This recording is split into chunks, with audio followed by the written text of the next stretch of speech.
जय श्री राम।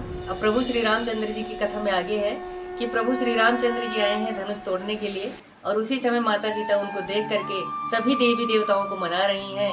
और उसके बाद उन्होंने धनुष से ही कहा कि हे शिव धनुष, तुम स्वयं हल्के हो जाओ और अपनी गरुता को छोड़ दो, अपने भारपन को छोड़ दो।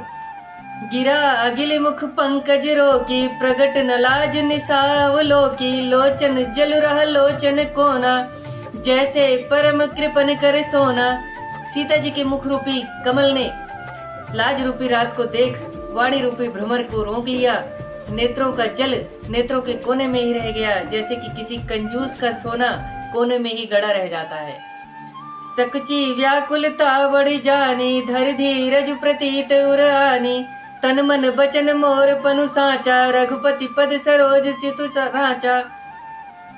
सीता जी अपनी घबराहट जान सकुचाई, फिर मन में धीरज धर विश्वास ले आई, और यदि तन मन वचन से मेरा प्रण सच्चा है और श्री रघुनाथ जी के चरणों में मेरा मन वास्तव में लगा है, तो भगवान सकल उर्वासी, करी मोर रघुवीर कदासी।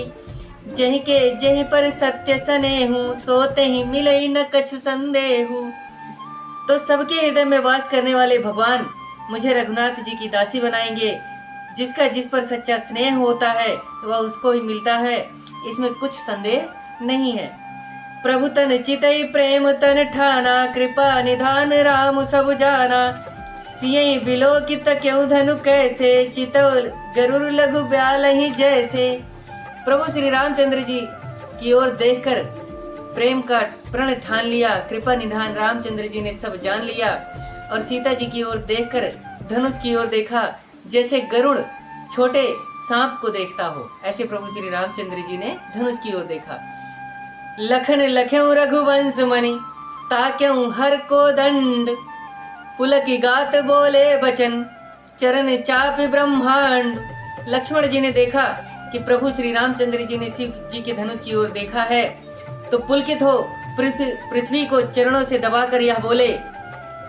प्रभु श्री रामचंद्र जी की कथा में लक्ष्मण जी ने ऐसा किया कि जब उन्होंने देखा कि प्रभु श्री रामचंद्र जी धनुष की ओर देख रहे हैं, तो उन्होंने पुलकित होकर के चरणों से पृथ्वी को दबा करके ऐसा कहा कि अब जो है सब तैयार हो जाओ, प्रभु श्री रामचंद्र जी ने देख लिया है धनुष की ओर।